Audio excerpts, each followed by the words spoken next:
Solar Warden went active 1980, 1981. It was funded in large part by SDI through President Reagan, though that money was funneled off in many different programs. Solar Warden was developed to do exactly what its namesake says, to police our solar system. We had the technology to prevent these interloper ET races from coming into our solar system, grabbing our people and leaving. We could now stop them. So, Solar Warden was developed and began to do its job of policing the solar system. At the same time, we had the interplanetary corporate conglomerate, which was made up of all of these military-industrial complex corporations. We have all of these other programs that are developing technology at the same time and are developing much, much more advanced technologies. So advanced, in fact, that there are ET races that come here to trade for our technology. Corey Good is the one insider I found whose testimony ties all of these different threads together. I've heard Corey have knowledge of something that each of the different other insiders I've spoken to had said to me in the past. Nobody else had ever done that before, and that was fascinating because I had not put this information online. The information was proprietary. It was things that I'd heard over the course of conversations that could have gone on for many, many dozens of hours over time, spreading across about 20 years worth of my own past history. I think they chose children for these MyLab programs in several different ways. They had to profile them. They definitely used standardized testing and a few other ways to identify whether they had a skill or a talent that they needed. Then they would check out their family life.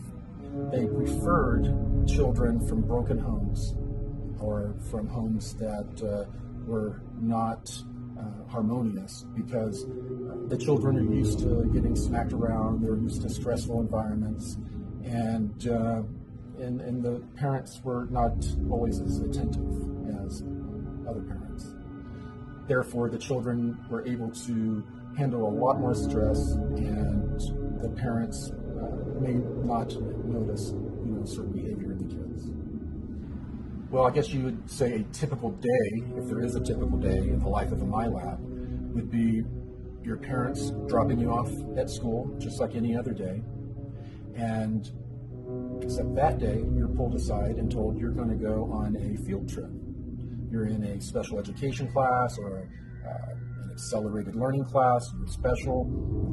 You're being taken off campus to go, look at dinosaurs. Well, you are taken, put in a van. Usually a person is driving that is military looking, sometimes in uniform. They would then drive us for a little over an hour to Carswell Air Force Base. We parked inside this hangar that was a motor pool, and we walked to the back, and there was an elevator. And the elevator went down quite a ways. And when we came out, we were underground in a Cold War era type bunker.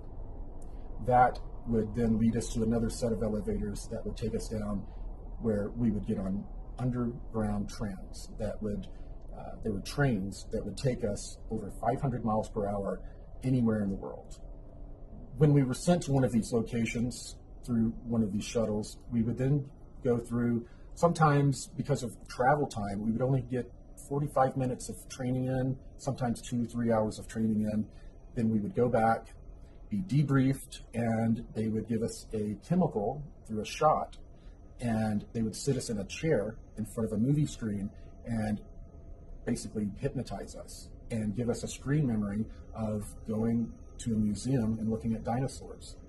They would then put us in the same van, drive us back to school, let us out, and as our parents picked us up, we would tell them all about looking at dinosaurs. MKUltra was a program done by the CIA in the 1950s and 60s, and within MKUltra, they experimented with trauma-based mind control through the use of electroshock therapy, through the use of mind-altering drugs, through the use of even hypnotic regression and many other techniques to figure out how to control and program human beings.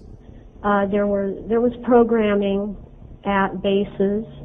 They use military bases because they won't have any interference when they have someone on a military base. And a lot of my programming took place on military bases. I would like to talk about the fact that there are rituals done at the military bases also, and that rituals are not a cover. The people that do the mind control are involved, and rituals are very much a part of how they do things. For example, naval intelligence members or people that are in naval intelligence are usually very involved with Ordo Templi Orientis. And that doesn't mean that everyone in naval intelligence is involved in that.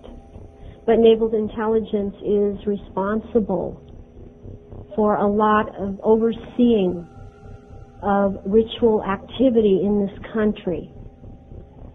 And they are responsible for a lot of this going on. There are other organizations, other agencies involved, but naval intelligence is very involved. We were taken to some kind of facility out on the Nevada desert, and for a long time I thought it was Area 51. But there was also another underground facility at Tonopah, so either Area 51 or the Tonopah facility was taken to a medical dispensary type of place, and was sat down in a waiting room with the lights off. Everything they did seemed to be to cover memory, to make sure that if anybody did remember anything, being in a room with the lights off, you wouldn't be able to see the people clearly, things like that. I was given fatigues to wear that night, with no rank insignia, no name tags, no identifying marks of any kind. Was forbidden to speak to the other people that I was out there with, beyond what was necessary to run the test. So the situation they put us in was very isolating and very frightening, terrifying actually. And so we got to this facility, we sat down in this waiting room with the lights off, and I still see it really clearly. I could draw a picture. And one by one we had to go off to the side in this little room. Finally they called my name and I went into the little room, and it was a small room. There was a security guard in there in desert camo fatigues, wearing a sidearm. He was standing at parade rest, and I was told to lay down on this stainless steel examining table that looked old, like it was maybe from the 40s or 50s. And I laid down on there fully clothed. I didn't have to take anything off. And I waited for a long time with that security guard watching me. And finally some guy in a white lab coat came in, the same door I had gone in to the room in. And he said, "Stay calm," 3 times in this really deadpan, monotone voice. And he walked past the security guard, up the right side of the table, got up to the right side of my head, and then he had a hypodermic needle hidden in the sleeve of his lab coat, and he injected me in the side of the neck right here. And whatever the chemical was went straight to my brain. And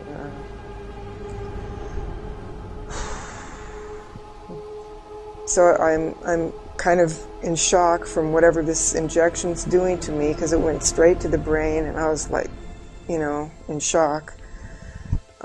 Suddenly there's 2 guys on either side of that table pulling me up by the arms and dragging me off the table and down through this doorway where there was a long flight of stairs going down. And for some reason I remember it as one long flight going down, not switchbacks like a lot of store cases are. It was just straight down. They half carried me, half dragged me down those stairs. And at the bottom of the stairs there was like this little room that had a one-way mirror in it, and I went through the effects of that injection in that room, and I felt like I've described it so many ways down through the years. It was kind of like feeling like your body's turning to soda pop fizz or beer foam. It's just like, you know, when your leg goes to sleep and it comes back and there's all the pins and needles and tingling and everything else like that. It was like that was happening to my whole body. But super duper intense pins and needles. And I just curled up on the floor and just screamed because it was just doing this number on me, you know. And I felt like I was coming apart somehow. I don't know why or how I thought that, but that's how my body felt. It felt like it was just going to come apart and run down a drain in the floor. And I had a feeling that because that mirrored thing on the wall, I think it was a one-way mirror, and they were looking at me through the mirror to watch me go through the effects of this. And I've racked my brain to try to come up with some idea of what this injection was and what it was for. And the only thing I've been able to come up with is maybe they were trying to create a chemical version of ascension. One of the technologies that I was exposed to while in the MyLab programs were the chemical cocktails they would use on us. They would use them to enhance us in many different ways. Some of the ways that we would be enhanced would be if they discovered we had an intuitive empath ability. There was a cocktail that they would give us that would enhance it, make it many-fold stronger. They would also give cocktails to people that would have hormones in them that would make them stronger, faster, and think quicker. A major part of the program was that when you started, they were not quite sure where they would send you. A lot of the kids that were in these programs, they would end up in different syndicates here on the Earth working for the Cabal, and a small percentage, very small, would end up going into the secret space program. Certain children were picked who had certain DNA, and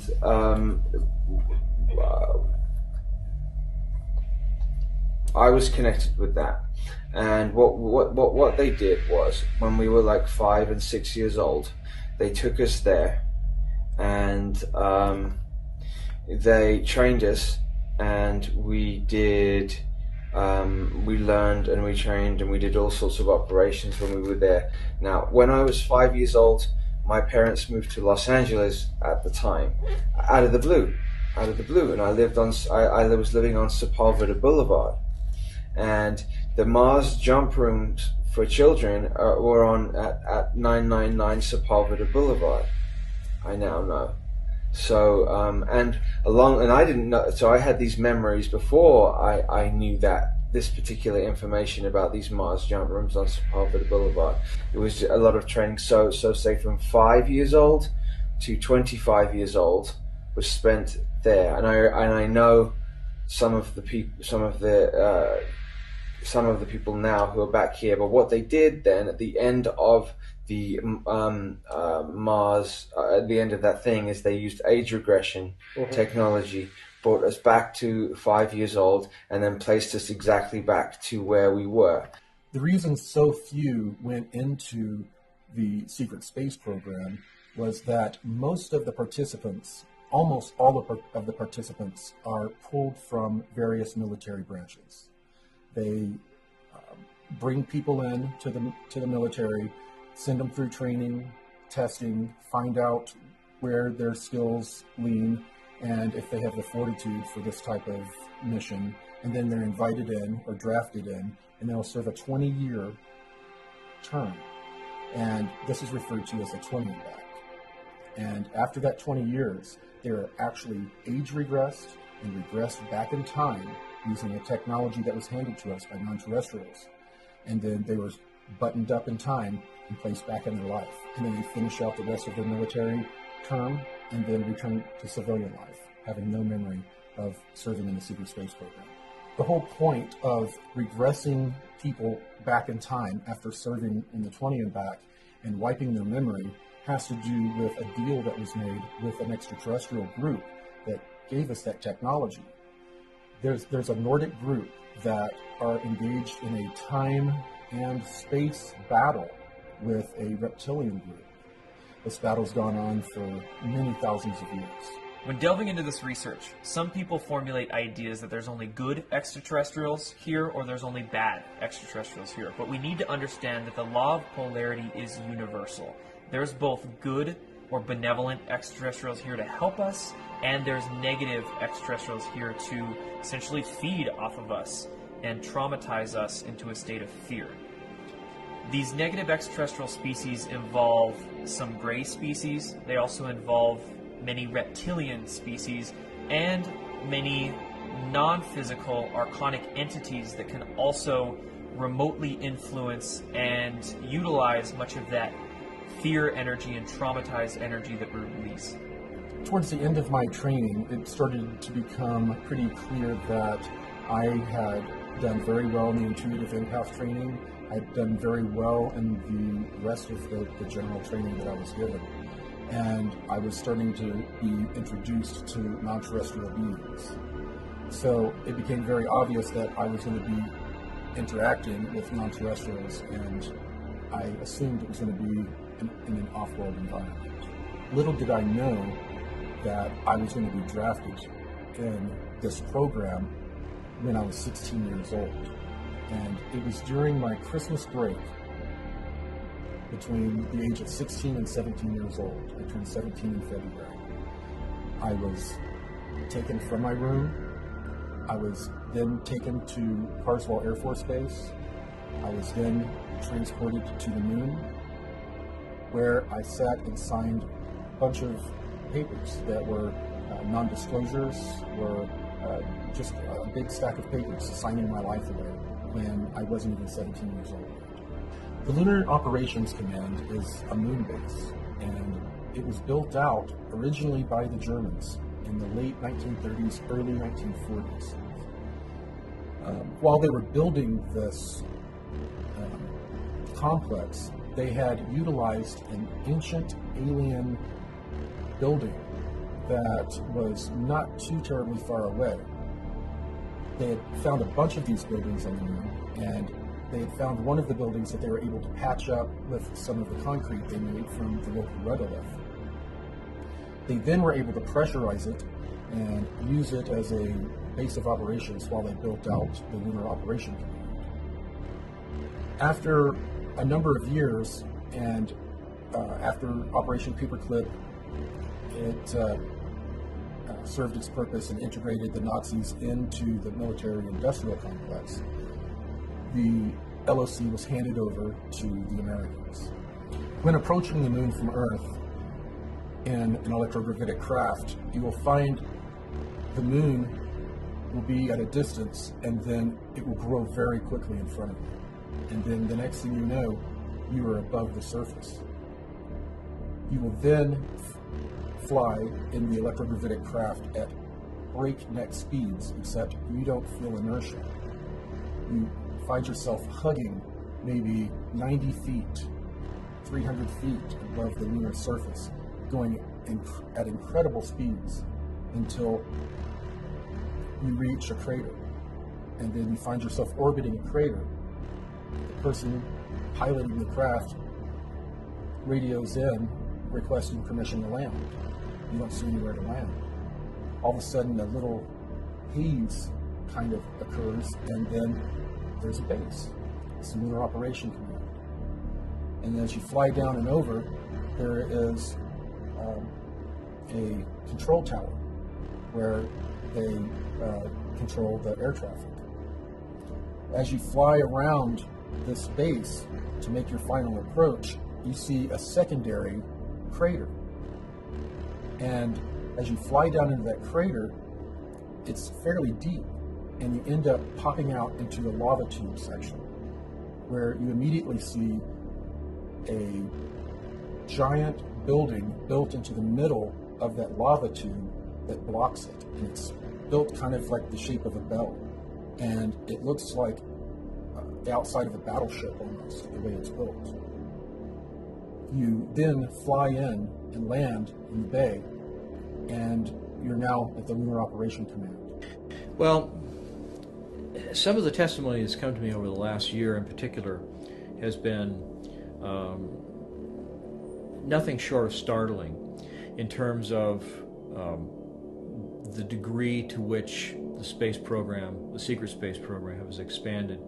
I've talked to people who have said that there is and has been an ongoing extrasolar planetary colonization program that's been going on for decades and decades. I mean, to the point where one of the people who had actually gone, and this was the claim that he made, that he was on a warp-capable spacecraft that went from here to the edge of the Andromeda Galaxy in 20 minutes, and that when they got there, they located at least 8 Earth-like planets in some of the star systems along the edge of the galaxy, and 8 of those planets had human life on them. They were Earth-sized planets with sun-like stars similar to our sun, at approximately the same distances.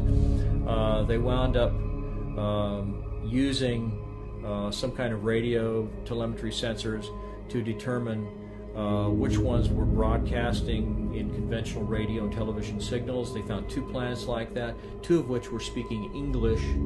And the minute I heard this, I thought, well, this is complete baloney, or this system, this whole program has been going on for a lot longer than anybody would have dreamed. But he described seeing cities and roads and cars and people and conventional clothing speaking English. And there's only one way that that's possible, I mean, other than parallel universe type of scenario, and that is that the program's been going on for much, much longer. Right after about the 6-year mark in my 20 and back experience, I found out some very disturbing details that no one on the ship knew about. And, well, almost knew. I was approached by a petty officer Wheeler, someone who I honestly had a crush on, and she used that to her advantage. She needed me and an engineer to help her get into a room, a restricted room, and look into some pods. She wanted to know what was in those pods. She had a bad feeling. Well, we helped her get in, and I was standing watch. She and the engineer opened up one of the pods, and they were cryogenic chambers, and they were full of people that had basically looked like they'd been filleted and cleaned and sent to the market. While I saw this a little bit from a distance, some gas was escaping from this pod, and it overcame the petty officer and the engineer, and they collapsed. And as I was turning to run through the door I was watching through, I collapsed. After I came to in the sick bay, they had explained that the 2 others had died in the accident, and that I was being held for debriefing. I was then debriefed, told not to repeat the information to anyone else. If I wasn't a valuable intuitive empath, my fate would have been much different. So they sent me back to my regular duties and told me that from time to time I was going to be pulled over to work on a different deck on a different project. And this project was basically a galactic slave trade.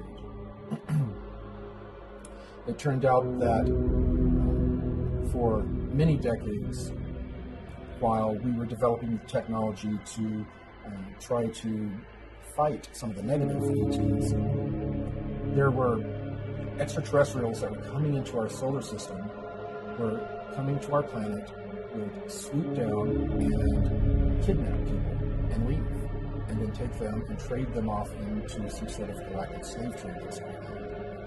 After a while, the benevolent powers that be decided, you know what, this is a commodity. If we start calling our own people and trading them off to these extraterrestrials, we can get trinkets, we can get technology, we can get biologicals, and that's what happened. They would trade human beings for biological samples, much like what Emery Smith would end up receiving in his lab and doing different experiments on. And they would also get technology, and they would trade the humans off. The humans would go off to be used in any number of ways. Humans are very coveted. people are only leaving to be food for reptilians. That's a small percentage. Most of them are being used for their skills. Humans are very well known for our engineering, our creativity, our ability to bring things from our mind and create them and engineer them. And strangely enough, we're coveted and used in that fashion. So the Cabal group has been basically utilizing human beings as a resource. So as little groups of people from all of these different programs started to join and work very quietly and secretly to not only find out the full truth of what was going on, but find a way to combat it. The SSP Alliance is a very small fraction of the overall secret space program or secret space programs, under 1%. So the only technology that they have is what they brought with them when they defected. It is a ragtag group that is doing their best to bring full disclosure to humanity. They don't want a slow, protracted disclosure. They want all of these technologies given to all of humanity at once, not to any one group, any one country, to everyone at once. And that is what the Secret Space Program Alliance has been working for. The collective story that these insiders have shared with me is much bigger than where the UFO community had been going up until then, and thus it has utterly revolutionized the whole basic discussion of what everyone is now talking about. Whether they agree with it or not, everyone has had to deal with the concept of the secret space program.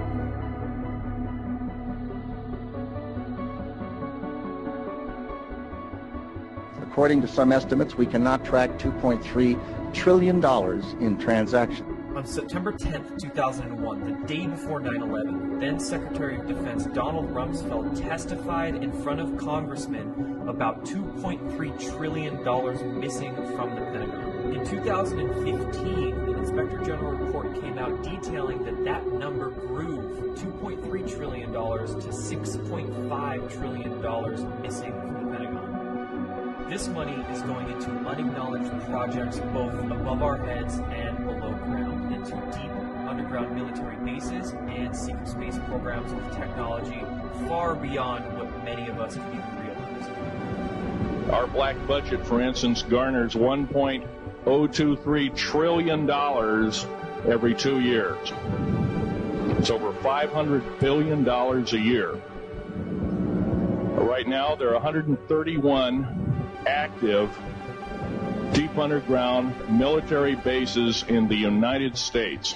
There's 1,477 of them worldwide. Each one has an average cost of $17 to $19 billion. Each one is built in the site, it used to be, it'd take a year to 2 years to build each one, and now they're capable of building a couple of them a year with sophisticated methods. Area 51 is only one base, one of the 131 bases. Of these 131 bases, I call Area 51 a mega base. It's got more than one base in it. It's Tonopah Test Range, Area 51, S2, S4, Groom Lake, and a host of others. Now, these mega bases are gobbling up our gross national product. Right now, we're spending 28% of the gross national product on building underground bases solely.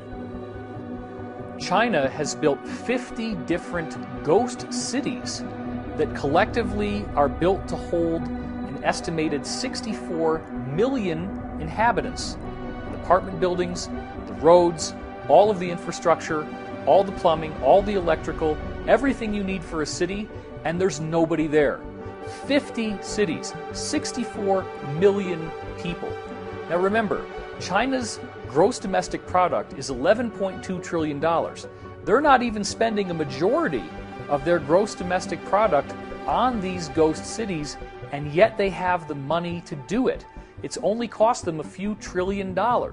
So once you start thinking about it that way, you start to see how much money $1,000 billion really is. $1 billion is a lot.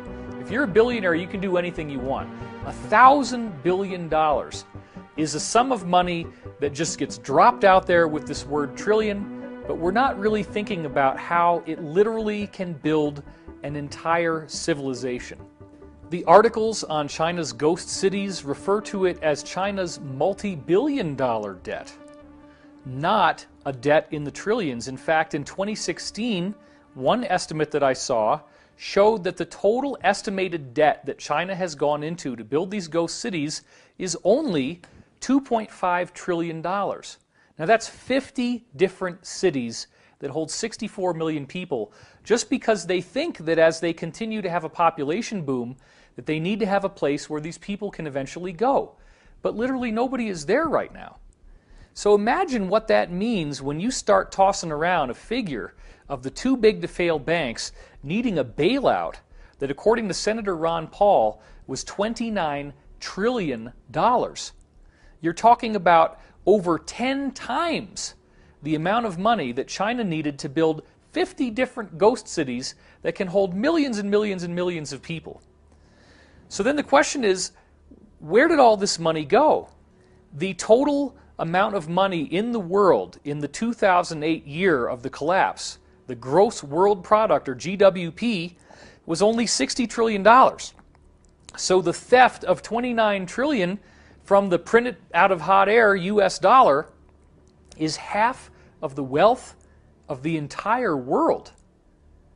Try to wrap your head around this, because what I'm telling you is, from all the insiders I've been speaking to for the last 20 years, they are building civilizations. It's just not above ground where we see it on the surface of the planet. There is vast amounts of underground drilling. There are huge caverns, 20, 30 miles wide, that they've built out into gorgeous, elaborate cities, and they're building entire civilizations on planets and moons in our solar system. This is where the money is going. Well, I have a copy of the Inspector General Act here in front of me, and it says, among other things, that it's your responsibility to conduct and supervise audits and investigations relating to the programs and operations of your agency. That's correct. So I'm asking you if your agency has, in fact, according to Bloomberg, extended $9 trillion in credit, which, by the way, works out to $30,000 for every single man, woman, and child in this country. I'd like to know, if you're not responsible for investigating that, who is? At this point, we're conducting our lending facility project at a fairly high level and have not gotten to a specific level of detail to really be in a position to respond to your question.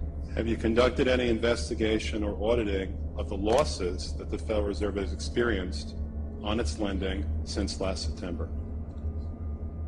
We're still in the process of conducting that review. Until we actually, go out and gather the information, I'm not in a position to really respond to the specific question. So are you telling me that nobody at the Federal Reserve is keeping track on a regular basis of the losses that it incurs on what is now a $2 trillion portfolio?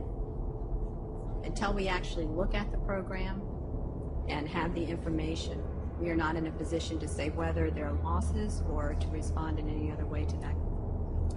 Mr. Chairman, my time is up, but I have to tell you honestly, I am shocked to find out that nobody at the Federal Reserve, including the Inspector General, is keeping track of this. What's amazing is that right now we're seeing the very first audit of the Pentagon ever.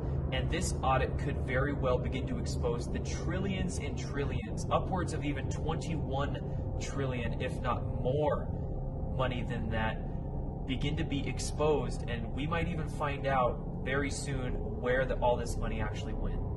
Let's go back now to the LIBOR scandal that happened in the wake of the 2008 economic collapse. LIBOR is an acronym that stands for London Interbank Offered Rate. And what we're finding is that these too big to fail banks are only appearing to be in competition with each other. The LIBOR scandal revealed that these guys are calling each other on the phone, colluding about how to rig their own interest rates so that one appears to be winning, one appears to be losing, but they're actually like branch offices of a single larger corporation. All of the apparent competition, oh, these guys' stock is going down, oh, it's a bloodbath. No. They're doing all this together. They're competing only on paper when in fact it's collusion. This is financial organized crime on such a massive scale, How can you arrest all the banks? They're too big to fail. This gets into a law that was passed in the United States in 1970 called the RICO Act, which stands for Racketeer, Influenced, and Corrupt Organizations. And that act was built to be able to take down massively organized crime. None of this really makes sense until you get back into the idea of the Federal Reserve System. Now, up until the Federal Reserve was founded in 1913, the United States essentially was in control of its own currency. This same banking cartel that we've been talking about worked behind the scenes to create a series of fake economic crises in the late 1800s and early 1900s, which caused regular Americans to have their savings wiped out. This became such a crisis that people were desperately calling for reform. And then the government comes along and says, look, we're bribed, corrupt politicians. We don't really know what we're doing. They have spokespeople saying these kinds of things in the media. Let's bring in the investors. Let's bring in the British bankers, the people who really know how to make money. They've been doing it for a long time. They're not just going to hold an office for a few years and go disappear. They are the guys who really understand how to run a financial system. So what did we do? We handed over the issuance of American currency to a private corporation of private bankers. When you see Federal Reserve note on the US dollar, that means it's printed by the Federal Reserve. The Federal Reserve, since they came into power just over a century ago, has eroded the purchasing power of the US dollar by 99%. So what was really going on there? Do you think that these investors built up the equity of the United States, made us more profitable? It's exactly the opposite. We have been living in a prolonged economic depression. They just don't call it that because the metrics that we use to measure the economy are coming from a rigged system, just like we saw with LIBOR. Don't bother to look at the Dow Jones. Don't bother to look at the NASDAQ. That has nothing to do with the reality of everyone else and how hard it has become to earn a living. The complete wiping out of the middle class. You have rich and you have poor. And even among the rich, you then have super rich people where a concentrated small cluster of individuals have so much wealth that it could feed entire nations, entire peoples. So this is something that is an economic inequality that must be addressed. And the only way that we're ever really going to learn this is by a collective, massive understanding. I say the elite powers in control, which is really the same as these central banking dynasties that are basically sitting over the nations. They are a form of global government, except that they are not government at all. They're just dominants. They are dominants. They are the ones that issue the orders to all the nations. As we saw clearly in 1947, after Roswell, we saw these elite powers in control issue these orders to all the nations that anything real that comes up in regards to alien visitors or UFOs must immediately be covered up at all costs, no matter what. And that was the first, that was how that wall, the embargo of truth, that Berlin Wall went up originally in 1947. And that's an example of them in action over the nations. And that's the reason why disclosure and the images that conjures up in our minds is not a real thing, really, because the nations, whether you're talking about the United States or any place else, they don't have the actual agenda of aliens to reveal. They're not on the inside of that. They really aren't. Nations just follow orders. That's all they do. And that's what they're doing now, and that's what they always do. And when you see them all doing something strange or something that seems out of the ordinary, it's because they're following the orders of the elite powers in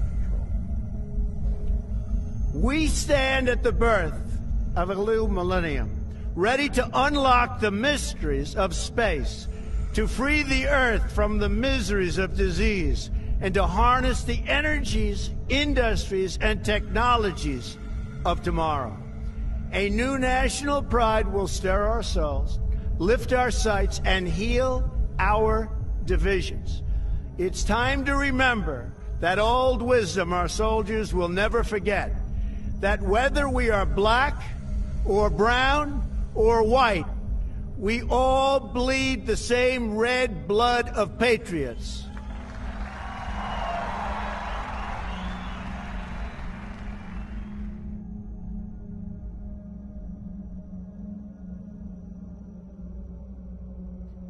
After the inauguration, the president signed a number of secret memorandums stating that he wanted the release of advanced technology, and a lot of this technology was involved in the space program, and he was very aware of it.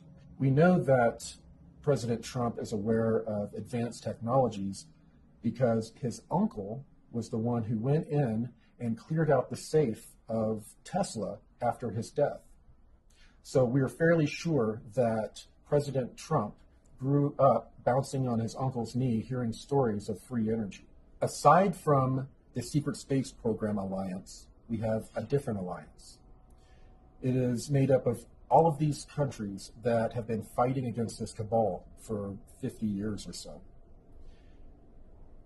It is also made up of various military groups that have broken away from the cabal, such as elements of the United States military intelligence groups have broken away and have been participating with a lot of other breakaway groups in trying to overthrow the cabal who took over the United States back in the 1960s, around 1963. This alliance, Earth Alliance, began to get more and more organized.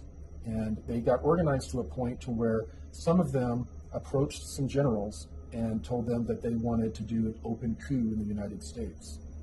These generals decided they would make one last ditch attempt to get rid of the cabal legally. And that's when they approached Trump, allegedly, to run for president and allow them to legally get the country back, basically. The alliance is an international group. It is a confederacy. There are lots of different factions, some of which agree, some of which do not agree, about the only thing that they all have in common is they want to see this satanic, pedophile, elitist cabal come down in flames. They do not want these people trying to kill off most of the planet, trying to control all of this immensely high technology. The alliance also consists of a surprising majority now of personnel in the U.S. military and in the U.S. intelligence community. So we're going to have to deal with the fact sooner or later, and probably sooner, that not everybody in the government is bad. This is part of the psyop that was put out through movies and through media to get us to completely distrust all levels of society, all of the institutions, so that no one will ever be able to oppose these people. You're not going to do this by a bunch of keyboard warriors on the internet. They're not going to actually take the solid action that needs to be taken. What you do need to see is what we now are counting up in August 2018 as 45,000 sealed indictments. Now this is on the official U.S. government court record. You can go to the pacer.gov website, which lists all of the lawsuits and all of the indictments filed in all of the different districts in America, and just count up the sealed indictments. The official count, the undisputed count, is 45,000, and the normal number for any given year is approximately 1,000. Now this is a very, very big story that people are really not seeing exactly how awesome this is. Let's talk about what do you have to do to get a sealed indictment. Okay, a sealed indictment is the result of a secret grand jury proceeding. Now, what is a secret grand jury? A secret grand jury requires a panel of 12 to 23 U.S. citizens who are then given information and testimony from a prosecutor. The prosecutor is prosecuting a particular individual who is not invited to the proceedings, has no idea this is going on. And in legal terms, that's called ex parte. So he or she is testified against by the prosecutor, and then the jury has to decide if there is sufficient cause to prosecute this person with a crime, in which case they file a sealed indictment. The indictment stays off the record. You don't get to know the person's name until they unseal it, at which point the person is immediately arrested. And then they get to have the regular trial by jury with a judge. But you have to understand that the prosecutor is either a federal U.S. attorney, a county district attorney, or a state attorney general. These are big, big league players. This is not some attorney that you hire in Podunk, okay? These are major players creating major indictments. And the reason why they do it this way is that they're prosecuting organized crime. Typically, that's what it is. They're prosecuting a larger ring where they can't indict one person at a time. They have to get all their ducks in a row. They have to line it all up so that when they unseal the indictments, everybody gets arrested at once, and there's no ability for them to tip each other off that something happened so that the rats can flee off of the sinking ship. They all get nailed at once. The phenomenon known as Q, or QAnon, came onto the scene at the very end of October 2017. And what essentially occurred is that a group that called themselves Q began posting on anonymous online image boards called 4chan and 8chan.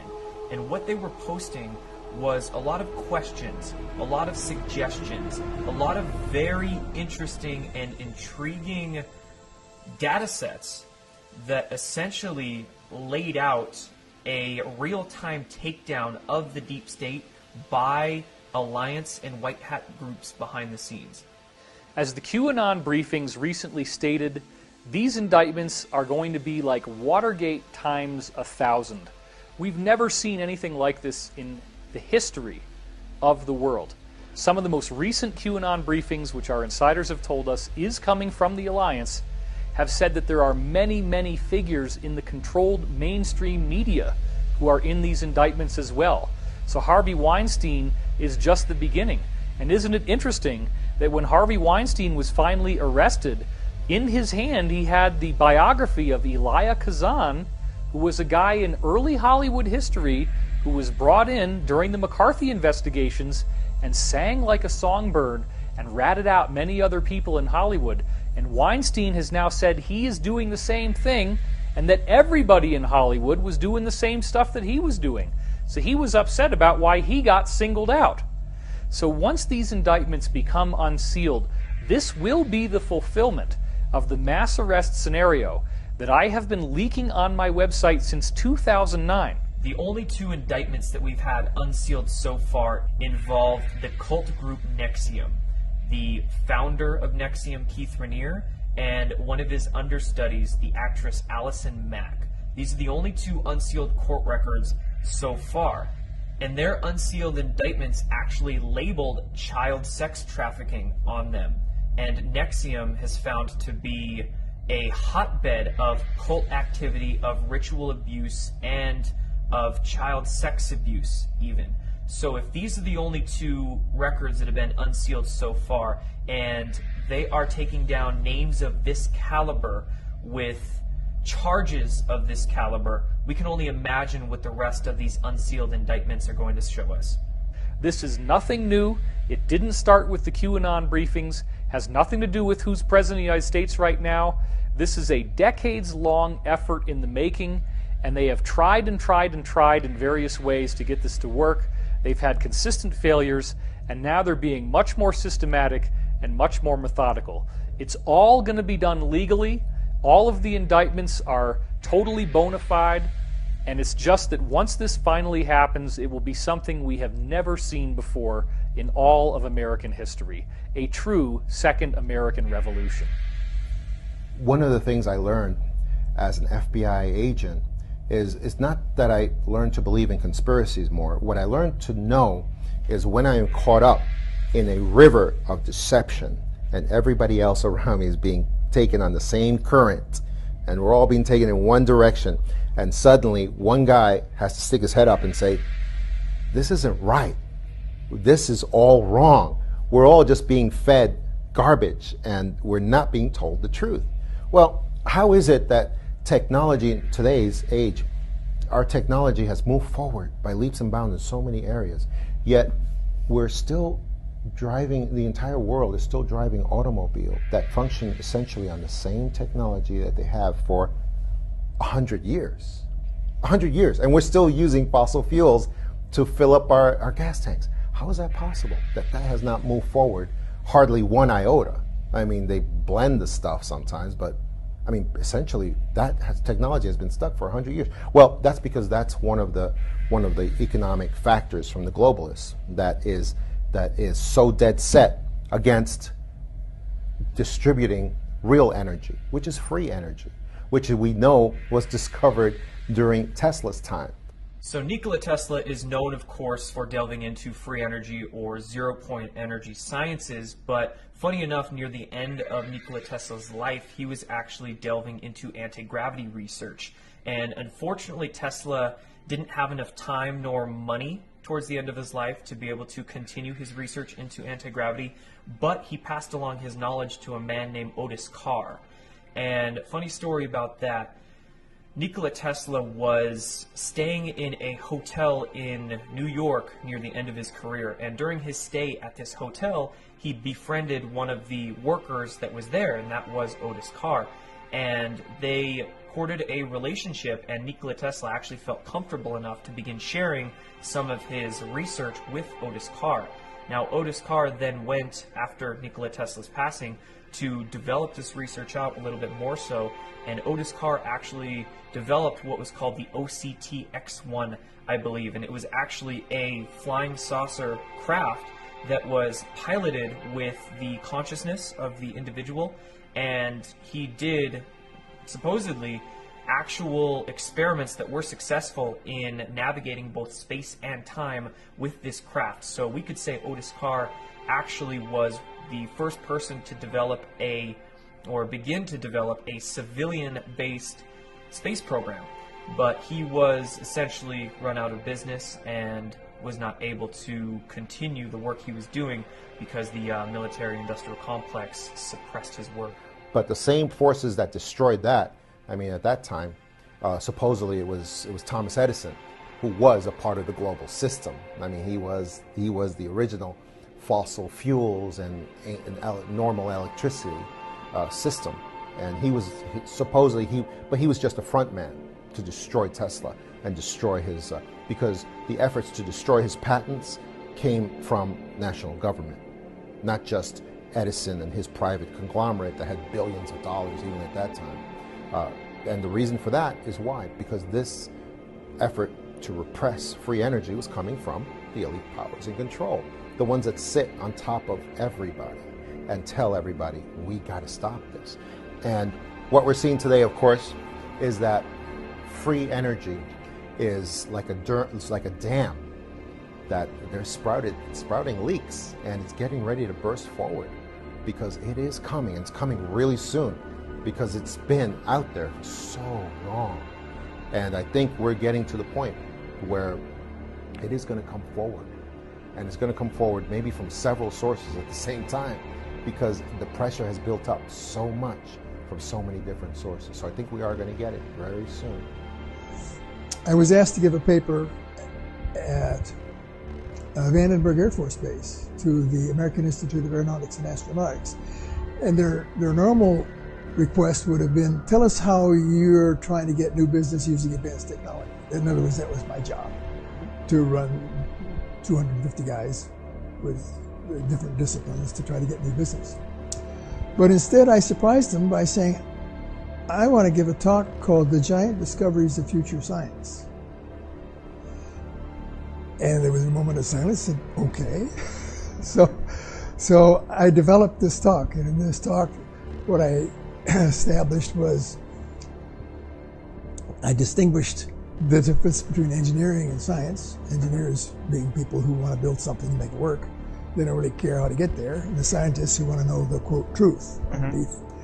And I made that distinction, and then I gave examples of 10 scientific facts that are essentially established you know, the Earth evolved by gradual processes, and the Maxwell's equations are the right answer, and Einstein's E equals mc squared, that was all good. And then I took these 10 greatest achievements by the 10 scientists and asked, what can we tell about these 10? And the interesting thing was that you could tell three things. Number one, not a single one of them was known in the field. Number two, every single one of them had been criticized by their peers as being stupid or charlatans. And number three, the average age was 23 when they made their discovery. So I took that thought and wrote down a list of what I thought were the 12 greatest discoveries of the future that we had to attack. And the first one was how the UFOs work.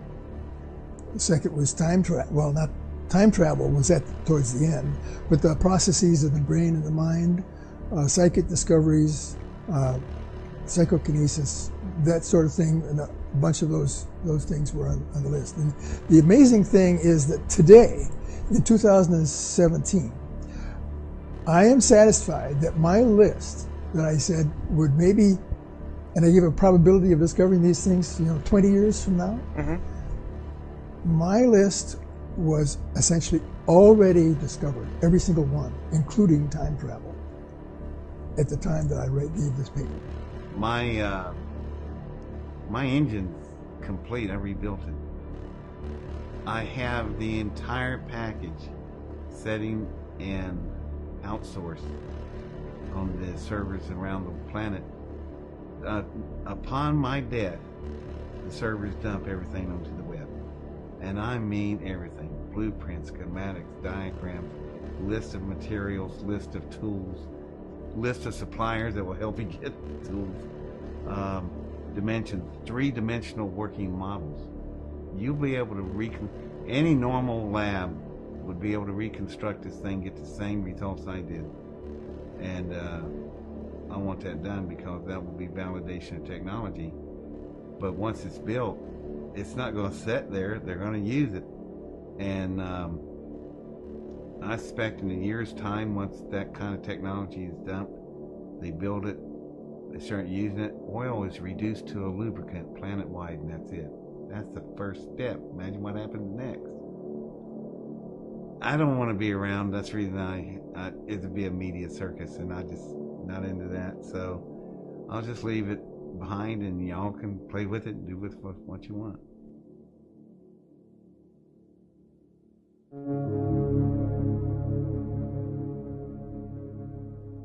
So how do we hear all of this information and not feel disempowered? How does it not feel hopeless? Well, I look back when I start to feel hopeless to the reports of legitimate ET contacts that have occurred in the 40s, 50s, and 60s. In all of those reports, the ETs asked two things: grow spiritually or expand your consciousness, and demand the release of suppressed technologies from your governments. Those are the two things that we can focus on. If we begin to organize and demand the release of suppressed technologies, they will have no choice. If we focus inwardly on whatever our religion is, becoming the best human being that we can, and expanding our consciousness beyond our comfortable belief systems, when we do those two things, we are going to gain the freedom that we desire. I started realizing that the cabal or the Illuminati or whatever you want to call them, they keep us fighting with each other intentionally because they know that the potential in our unified consciousness, should we ever come together and stop fighting with each other, is extremely powerful. And they have been using that energy against us, like farming and managing our consciousness in such a way that we spin out a version of reality from the thoughts they program into us that makes the Matrix, just like in the Matrix films. And so we have made the Matrix that's our prison. We made it from our consciousness and our thought that's been managed, farmed, programmed, and controlled. And if that's true, then we have the power within ourselves to come together and stop fighting with each other and remake the world. And emotion is key. We're not taught anything about how to deal with our emotions in this world. It's like a big black hole, and we just spurt emotional energy all over the place like an out-of-control garden hose. You know, would we waste money like that in most cases? Would we waste gasoline in our car that way? No. Well, we need to look at our emotional energy the same way, because that's the big key. And we have powerful emotions as human beings, and that means a lot of emotional power. But the only way we can wield it is to come together and find our commonalities and build on those, and stop looking at our ideologies that might divide us and our beliefs that might divide us. We've got to come together. We've got to focus on the fact we're all human beings. We all have hearts and souls and conscience. And we need to look at what brings us together, and then we need to take the emotional energy of that love and connection and make that really, really powerful, and then release it intentionally in waves of consciousness, energy, and power that can remake this world and the matrix it's based on in ways that we want for ourselves, for our children, for our grandchildren, for all the animals in the environment. We can remake it just through the power of consciousness. We can get full disclosure just through the power of consciousness. But we can only wield this energy together, and we can only wield it with love for each other and the planet. We're at the early stages of this movement, and every movement, you know, whether we're talking about the civil rights movement, the abolition movement, you know, the women's rights movement, it's always, once it reaches a kind of like a critical mass, then the political changes happen. So this is a very, very compelling story. I do believe that it's time for all of us to take a stand. We cannot simply step back and allow all these things to happen. Even if we don't fully believe everything that the people in this movie and other insiders like them have been saying, it's worthy of our consideration. Can we really afford to be so ignorant as to turn our backs on this information? We don't have the time to sit around and argue about whether this information is true.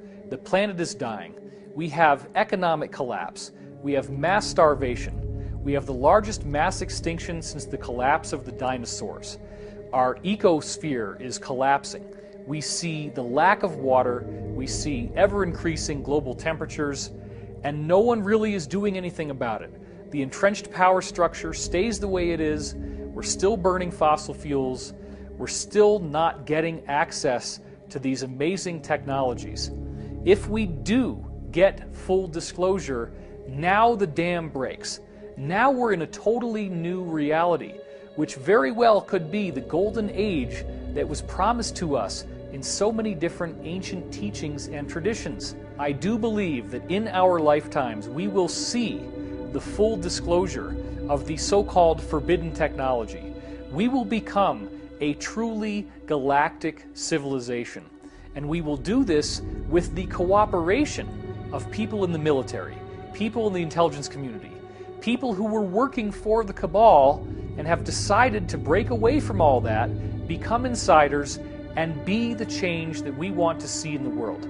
This film is an embodiment of that global movement. This film is the red pill that wakes you up to what's really going on in the world. They do not have the staff to fight us. The cabal is losing. We are on the winning side of history. We are moving forward step by step, and at some point this is all going to break open. So when we raise consciousness, when we come together as a group, when we create this initiative, when we define what we want, by having that be our state of mind, we are literally transforming this planet into the golden oasis that it was always supposed to be, and the breathtaking future that we have been hearing about from so many ancient traditions. Whether you want to call it ascension, the golden age, whatever it is, I do believe it's possible, and it is up to us to co-create this amazing reality. Power in defense of freedom is greater than power in behalf of tyranny and oppression, because power, real power, comes from our convictions, which produce uncompromising action. Every daring attempt to make a great change in existing conditions, every lofty vision of new possibilities for the human race has been labeled utopian. Like it or not, everything is changing. The result will be the most wonderful experience in the history of humanity, or the most horrible enslavement that you can imagine. We must draw our strength from the very despair in which we have been forced to live. We were born with potential. We were born with goodness and trust. We were born with ideals and dreams. We were born with greatness. We are the universe in ecstatic motion, and it does not require many words to speak the truth. The ultimate end of all revolutionary social change is to establish the sanctity of human life, the right of every human on the planet to liberty and well-being. Do not allow yourself to get lost in the fear of change. Remember, the wound is the place where the light enters you. We are here to laugh at the odds and live our lives so well that death will tremble to take us.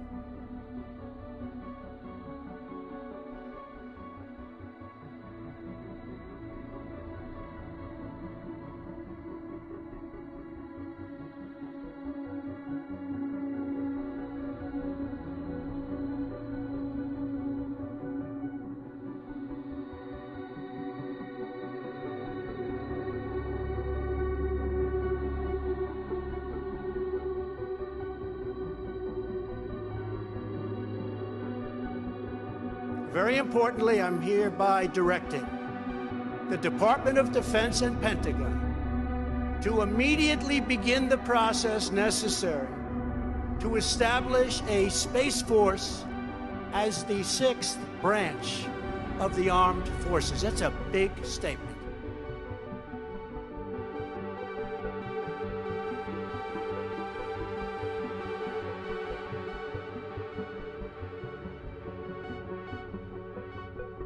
If you are willing to come forward with information regarding suppressed technologies, you can do so anonymously through secretspaceprogram.com. We have end-to-end encrypted communication options available and a Tor site that supports dead drops of any file types.